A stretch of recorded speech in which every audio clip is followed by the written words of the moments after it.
Hello everyone and welcome back to my channel. आपण आज निघालो आहोत जे इगतपुरीमध्ये सर्वात फेमस असलेलं मेडिटेशन सेंटर जे इंटरनॅशनल आहे, विपश्यना मेडिटेशन अकॅडमी. तिथे आज आपण निघालो आहोत आणि बऱ्याच काही गोष्टी आज मी तुम्हाला तिथे दाखवणार आहे. मी छोटी बॅग पण माझ्यासोबत कॅरी केलेली आहे. हे आपलं इगतपुरीचं स्टेशन आहे, इगतपुरी रेल्वे स्टेशन. सध्या त्याचं बांधकाम चालू आहे. जे स्टुडंट रेल्वेने येतात त्यांना इथे ऑटो लागलेले असतात सेंटरला जाण्यासाठी, तर ते बाय ऑटो करून पण येऊ शकतात. एकदम 10 मिनटाच्या अंतरावर रेल्वे स्टेशनपासनं आपल्या मेडिटेशन सेंटरचं अंतर आहे. आम्ही ज्या रूटने टर्न घेत होतो तो राम मंदिराकडे जाणारा रस्ता आहे. तिथून पण विपश्यनाला आपण जाऊ शकतो, बट एक 100 मीटरच्या अंतरावर स्पेशली विपश्यनाकडे जाण्यासाठी एक वेगळा रूट ब्रिज केलेला आहे. तुम्ही तिथूनही येऊ शकतात. तर फ्रेंड्स, आपण इथे पोहोचलेलो आहोत. गेटवर आल्याच्या नंतर इथे इन्क्वायरी केली जाते, त्याच्यानंतर तुम्हाला मग पुढे पाठवलं जातं. मध्ये आल्याच्या नंतर बघा, खूप सुंदर ॲटमॉस्फिअर आहे इथे. आणि आता आमच्यासोबत स्टुडंट आहे ज्यांना 10 डेजच्या कोर्सला तिथे बसायचं आहे. त्यामुळे आधी आपण त्यांना ड्रॉप करूयात आणि नंतर मग खाली आल्याच्या नंतर मी तुम्हाला बाकीच्या या सर्व गोष्टी दाखवते. तुम्ही जर ऑटोने येत असाल तर ऑटोला पण, जर तुम्ही स्टुडंट असाल आणि विपश्यनाला तुम्ही 10 डेज कोर्सला बसत असाल तर तुमची ऑटो वरती सोडली जाते. त्याच्यानंतर जर तुम्ही पर्सनल कार घेऊन येत असाल आणि जर तुम्ही 10 डेज तिथे थांबत असाल तर मग तुमच्या कारला मध्ये पार्किंग दिली जाते. रजिस्ट्रेशन ऑफिसच्या बाजूलाच तुम्हाला तिथे पार्किंग दिलेली आहे. आणि जर तुम्ही स्टुडंटला सोडवायला आलेले असाल तर तुम्हाला इथे बाहेरच पार्किंगला जागा दिली जाते. तिथं गाडी पार्क करून तुम्ही गेटपर्यंत तुमच्या स्टुडंटला, नातेवाईकांना तुम्ही तिथे सोडू शकता. त्यामुळे आम्हाला गाडी बाहेरच पार्क करावी लागली. इथे तुमचा फॉर्म चेक करून तुम्हाला पुढे पाठवलं जातं. म्हणजे बाकीचे लोक असतात त्यांना मग तिथून बाहेरूनच असं त्यांना रिटर्न जावं लागतं. सो जे स्टुडंट आहे फक्त त्यांनाच तिथून एंट्री असते. मी निघाली आता वरतून तिथून खाली यायला. तुम्हाला आता खालचा एरिया दाखवते. आणि हा टोटली फॉरेस्ट एरिया आहे. या साईडला बघा रूम्स आहेत. जे साधक आपलं पूर्ण आयुष्य हे धम्मसेवेसाठी घालवतात त्यांनाच फक्त इथे राहण्याची सोय केली जाते. आल्याच्यानंतर खूप माइंडला रिलॅक्स, शांत, एकदम पीसफुल.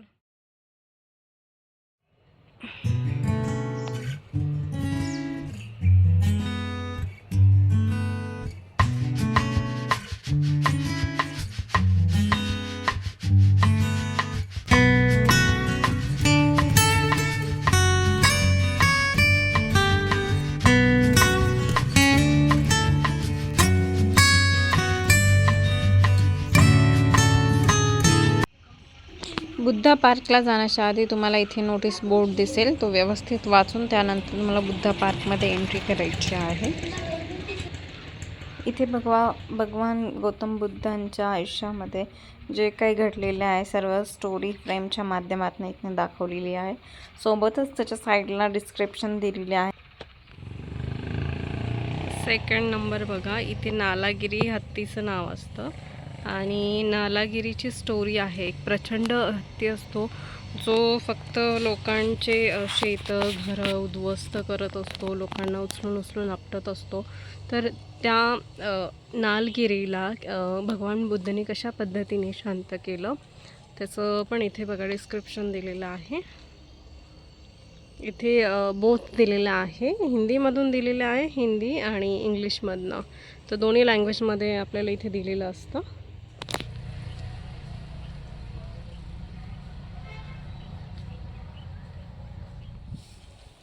अक्कोस भारद्वाज.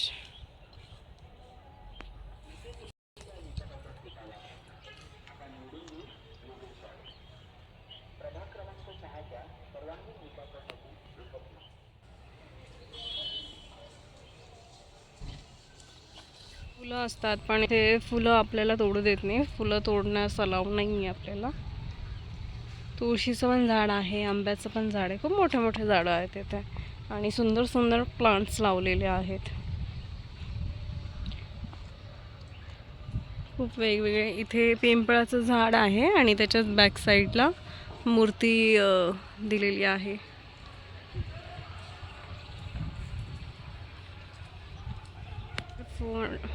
फोर आहे रोगी की सेवा. भगवान बुद्धांनी रोगींची पण सेवा केलेली आहे.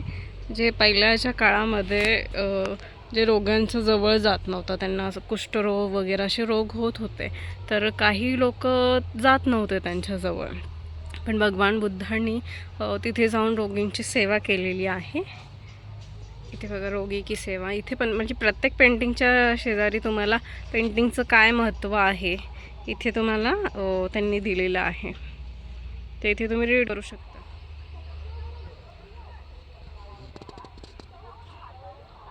चिचा मानविका. चिचा मानविकाची पण स्टोरी तुम्ही जर कधी ऐकली असेल किंवा मग नसेल ऐकली तर तुम्ही इथे बघू शकतात.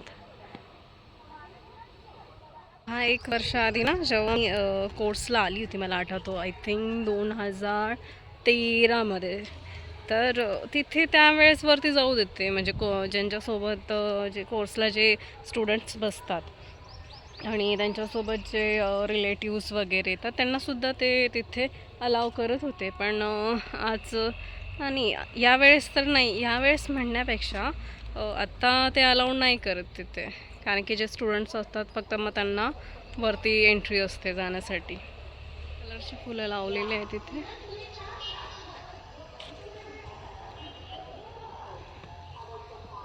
हे तर इथे अंगुलीमालची पेंटिंग आहे.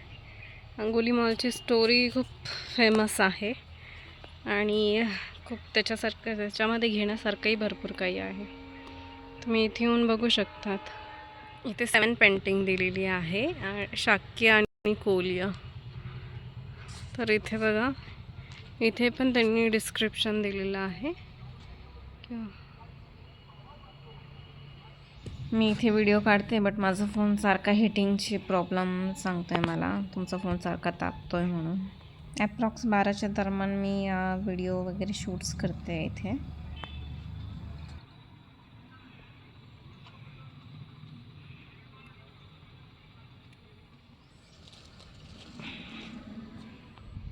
इथे बघा अनाथ पिंडकाची स्टोरी दिलेली आहे.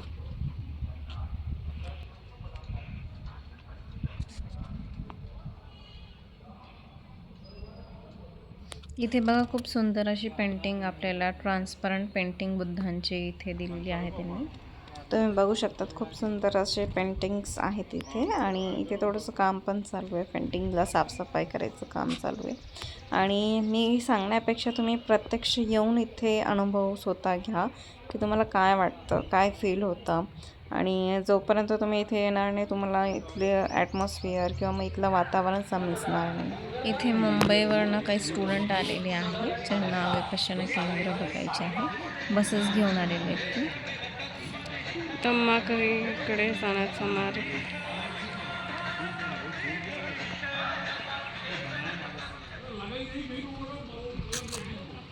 इथून मध्ये पण एक हॉल आहे, जे रेग्युलर खालचे जे स्टुडंट आहेत ते तिथे जाऊन साधना करतात.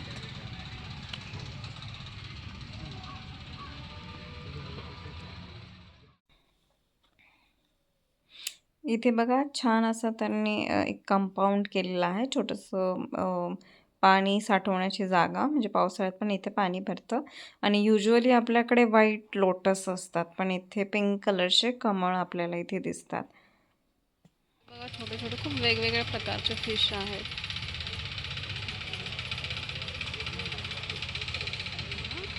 तर या साईडला सर्व रो हाऊस आहेत, जे प्रॉपर इथे राहणारे असतात विपश्यना सेंटरमध्ये, त्यांच्यासाठी रो हाऊस आहेत इथे. आणि वर्कर्सचं इथे काम चालू आहे. त्याच्यानंतर इथे पण बघा, इथे पण रो हाऊस आहेत हे, म्हणजे बाहेर कंट्रीतनं येतात किंवा मग प्रॉपर ज्यांना इथेच स्टे करायचं असतं ते इथे रूम घेऊन जातात. आहे बघा इकडे, तर इकडे अशोक सम्राटचं चक्र जे आहे ते इथे आहे आणि हे सोलरवर आहे, तर हे कंटिन्यू फिरत असतं स्तंभ.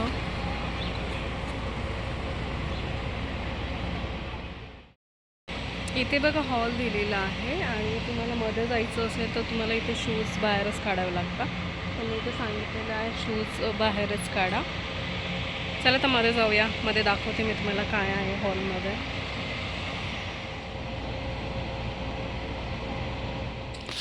हॉलमध्ये एंट्री केल्याच्या नंतर इथे विपश्यना रिसर्च सेंटर किती आहेत आपल्या इंडियामध्ये ते इथे तुम्हाला समोर दिसतील.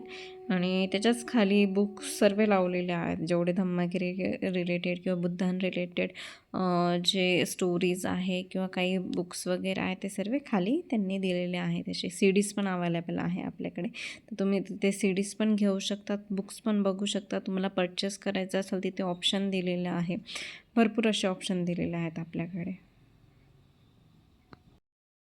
इथे समोरच तुम्हाला बुक स्टॉल दिसेल, तिथे ऑल बुक्स अवेलेबल आहेत. तुम्हाला वाटेल त्या बुक्स तुम्ही तिथून परचेस करू शकतात किंवा जर तुम्हाला बघायचं असेल तर तुम्ही रीड तिथे करू शकता. भरपूर ऑप्शन दिलेले आहेत आपल्याला तिथे बुक्समध्ये. आणि जे मी बुद्ध उद्यानमध्ये जे स्टोरीज तुम्हाला दाखवली, ते फ्रेम्स मी दाखवले, त्यांचे पण बुक्स इथे अवेलेबल आहे. बघा अनाथपिंडकांचं पण इथे दिलेलं आहे. म्हणजे जे 11 ते 12 मी तुम्हाला जे फ्रेम्स दाखवला तिथे, त्या सर्व बुक्स इथे अवेलेबल आहे. तुम्ही ते घेऊनसुद्धा तुम्ही रीड करू शकता आणि त्या स्टोरीज वगैरे तुम्ही बघू शकता तिथे. इथे आल्याच्या नंतर तुम्हाला शांतता पाळायची आहे, हे लक्षात ठेवायचं. जास्त गोंधळ करायचा नाही किंवा जास्त मोठ्यानेही बोलायचं नाही. इथे विपश्यना मेडिटेशन मोबाईल ॲप दिलेले आहे. स्कॅन करून तुम्ही सर्व इथे चेक करू शकता. तुम्हाला कुठला कोर्स आहे किंवा मग न्यू स्टुडंटसाठी कधी अवेलेबल आहे. इकडे हॉलमध्ये आल्याच्या नंतर तुम्हाला सर्व मोठमोठ्या पेंटिंग्स इथे दिसतील आणि पेंटिंगचं काय महत्त्व आहे हे त्याच्या खाली त्यांनी डिस्क्रिप्शनमध्ये दिलेलं आहे. सेम बोथ इथे हिंदी आणि इंग्लिशमध्ये दोन्ही पण अवेलेबल आहे.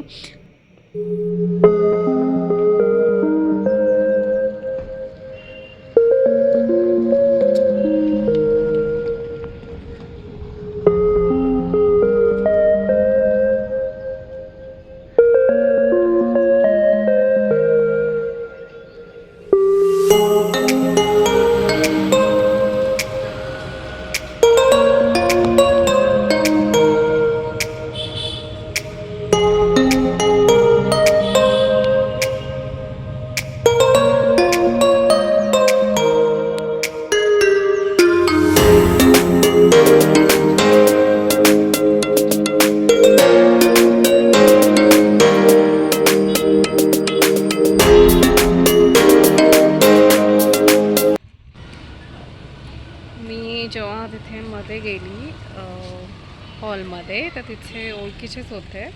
तर जवळजवळ 2-2.5 तास एकदम चांगल्या गप्पा झाल्या त्यांच्यासोबत आणि ते बुद्धांच्या जीवनाविषयी जेवढी काही नॉलेज आहे सर्व सांगत होते की श्रीलंकामध्ये गेले तिथे त्यांची आनापाना विपश्यना होती. श्रीलंका, जापान, म्यानमार, ब्रह्मा सर्वीकडे म्हणजे विपश्यना आहे आणि जवळजवळ 40 विपश्यना टाईप्स आहे. त्याच्यापैकी 2 आपल्याकडे आहे, जे आपण श्वासाने घेतो, जे नाकाने घेतलं जातं. जसं श्वास घ्या सोडा, ती एक विपश्यना आहे. आणि त्याच्यानंतर ती मल्टी टाईप्स ऑफमध्ये आहे आणि मुंबईला पण आहे की मुंबईला जो पॅगोडा आहे तिथे पण तिथे पण दिली जाते. भरपूर ठिकाणी सातपूरला पण आहे, नाशिकला आहे आणि जे मेन सेंटर जे आहे ते इथे इगतपुरीमध्येच आहे जे सांगितलं जातं. आणि त्याच्यानंतर खूप सारं नॉलेज भेटलं मला इथे आणि मोस्टली इथे हिंदी इंग्लिशच लँग्वेज चालते, कारण की आपण अदर कंट्रीमधनं पण लोक येतात आणि महाराष्ट्राच्या बाहेरचे पण येतात. सर्व खूप लांब ठिकाणी येतात. आता मला एक जपानची लेडी भेटली होती, तर तिने जवळजवळ काहीतरी 7 कोर्सेस केलेले होते आणि 8 कोर्स करायला ती आता इथे इगतपुरीला आली होती. आणि तिने सांगितलं याच्या आधी पण तिने श्रीलंकेला केलेले आहे, जपानला पण तिने केलेलं आहे. तर खूप वेगवेगळे असे तिथे आनापान किंवा मग विपश्यनाही दिली जाते. तर खूप इथे येऊन खूप असं तुम्हाला माइंडला रिलॅक्स वाटतं शांत वाटतं आणि आपण असं वाटतं की दुसरा कुठे वेगळ्या ठिकाणी आलेलो आहे. तर मी तुम्हाला नक्की रिकमेंड करेल की जर तुम्ही इगतपुरीमध्ये येत असाल तर विपश्यना सेंटरला आपल्या नक्कीच भेट द्या आणि तुम्ही तिथे जाणून घ्या की खूप काही गोष्टी आहे आपल्या आयुष्यामध्ये जे आपण मिस करत असतो. तर इथे तुम्हाला त्या बघायला भेटणार आहे. आणि चला तर मग आता पुढे बघूया. जर तुम्हाला व्हिडिओ आवडला असेल तर व्हिडिओला नक्की लाईक करा, शेअर करा, सबस्क्राईब करा. भेटूया आपण लवकरच सेकंड पार्टमध्ये. तोपर्यंत सर्वांनी काळजी घ्या. Stay happy, stay healthy and keep smiling.